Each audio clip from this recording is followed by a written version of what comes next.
Swing trading చేయాలన్నప్పుడు దాన్ని ఏ విధంగా మనం ట్రేడ్ తీసుకుంటాము? అసలు ఏం చెక్ చేయాలి? సో, స్పెషల్లీ మీరేం చేయాలంటే మార్కెట్ క్లోజ్ కాగానే ఆ రోజు ఏ స్టాక్స్ అనేవి ఒక 4-5% అనేవి మూవ్ అయ్యాయి. రైట్?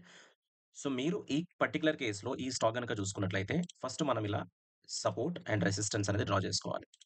ఇక్కడ చూసుకున్నట్లయితే ఇదొక సపోర్ట్ జోన్ అండ్ ఇక్కడ రీసెంట్ హై అయితే ఏదైతే ఇది ఉందో ఇదొక resistance. So, multiple touch points ఉన్నాయి. ఇక్కడ ప్రీవియస్‌గా ఇక్కడ నుండి అనేది ప్రైస్ అనేది పైకి వెళ్ళింది అండ్ ఇక్కడ నుంచి డ్రాప్ కావడం జరిగింది. మళ్ళీ అదే జోన్‌కొచ్చిన తర్వాత మళ్ళీ ఒక సెల్లింగ్ ప్రెషర్ చూసాము. మళ్ళీ ఇదే జోన్‌కొచ్చింది. బట్ ఇక్కడ చూడండి ఈసారి పడుతున్నప్పుడు ఇక్కడ వరకు రాలేదు ప్రైస్. అంటే ఒక స్ట్రెంత్ అయితే మనకు కనిపిస్తుంది. అండ్ ఇంకొకటేంటంటే ఎప్పుడైనా సరే ఇలా ప్రైస్ అనేది ఫాలో అవుతున్నప్పుడు ఇదొక బాక్స్‌లోనే ఒక వార్ అనేది జరుగుతుంది. ఒక బయ్యర్‌కు, ఒక సెల్లర్‌కు ఒక వార్ జరుగుతుంది. సో, ఎప్పుడైతే ఒక స్టాక్ వచ్చేసి ఒకటే రేంజ్‌లో గనక ప్లే అవుతే అక్కడ మనము ఎంట్రీ అనేది తీసుకోము. గుర్తుపెట్టుకోండి ఇదొక బాక్స్. బాక్స్ లోపల గనక ఒక బయ్యర్‌కు, సెల్లర్‌కు గనక ఒక ఫైట్ గనక జరుగుతుంటే మనము జస్ట్ వెయిట్ చేస్తూ ఉండాలి పేషెన్స్‌గా.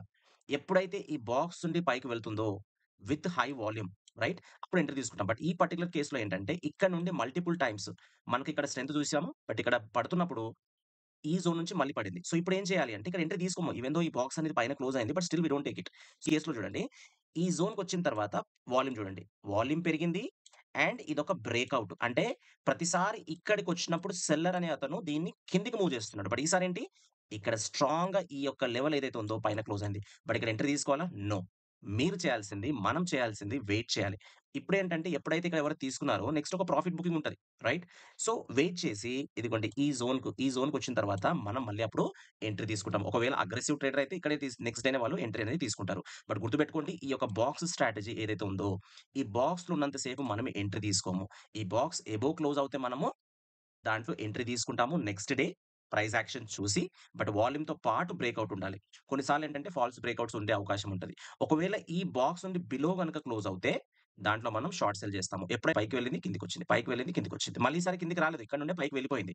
సో, దీంట్లో ఏంటంటే బయర్స్ అనేవాళ్ళు ఎంట్రీ తీసుకున్నారని అర్థం. సో, ఎప్పుడైనా సరే మీరు ఏదన్నా ఒక స్టాక్‌లో ట్రేడ్ చేసే ముందు అది బాక్స్‌లో ఉందా లేదా? అంటే కన్సాలిడేషన్ అంటాం దీన్ని. బాక్స్‌లో ఉన్నప్పుడు మనము ఎంట్రీ అనేది తీసుకోము. ఈ బాక్స్ నుండి బయటికి రావాలి. అండ్ స్పెషల్లీ ఈ క్యాండిల్ సైజ్ గూడా చాలా ఇంపార్టెంట్. ఈ క్యాండిల్ చూడండి చాలా పెద్ద క్యాండిల్. చిన్న చిన్న క్యాండిల్స్ ఉన్నప్పుడు అసలు దాని జోలికి వెళ్ళకూడదు. ఎప్పుడైనా సరే ఇలాంటి పెద్ద బిగ్ గ్రీన్ క్యాండిల్ గనుక ఏర్పడితేనే మనము దాంట్లో విత్ వాల్యూమ్ గుర్తుపెట్టుకోవాలి. వాల్యూమ్ అనేది చాలా చాలా ఇంపార్టెంట్. వాల్యూమ్‌తో పాటు పైకి వెళ్ళినప్పుడు మనం దీంట్లో ఎంట్రీ అని తీసుకుంటాము. గుర్తుపెట్టుకోండి బాక్స్ ఈస్ వెరీ ఇంపార్టెంట్. ఒకవేళ మీకు నచ్చితే లైక్, సబ్స్క్రైబ్ అండ్ షేర్ చేయండి. So, thank you so much for watching.